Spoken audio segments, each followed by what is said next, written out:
22 anyos nga litaw nga mopalit untaw ginadiling nga droga gipusil sa drug dealer nga mao iya gikatransak. Ay, Brigada Alan Tangkawan, ibrigada mo.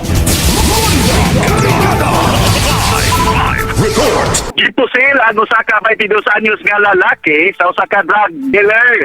Human gingong mopalit unta siya og ginadiling drugas dito sa barangay Olomainon sa lungsod sa Dalagit. Nahitabo kini pasado alas 9 kagabi. Gila nga biktima nga si John Floyd Arias alias Dodong, 22 anyos o litaw na lumulupyo sa barangay Balod sa Dalagiti, Cebu. Pantang ang suspitsado sa pagpamusil nga padayon nga gihatpusot sa kapulisan sa Dalagit si Warren Limbaga o litaw hingkod na nga pangidaron lumulupyo sa barangay Kalyungan, Dalagiti, Cebu. Ang biktima na si John Floyd Arias uban ka nga Earl Joseph Magno mao'y nagmaneho sa motor ang galing niadto sa buhatan sa kapulisan sa Dalagit o gi-report ang hitabo.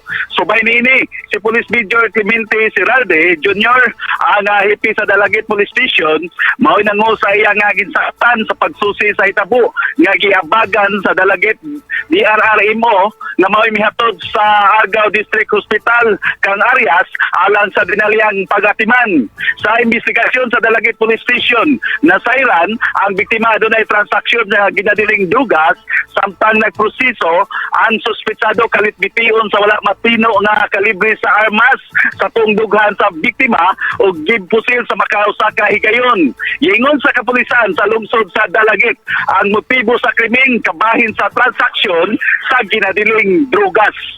In the heart of changing lives, ako si Brigada Alan Tangkawan sa 98.7 Brigada News FM Cebu, the Music and News Authority.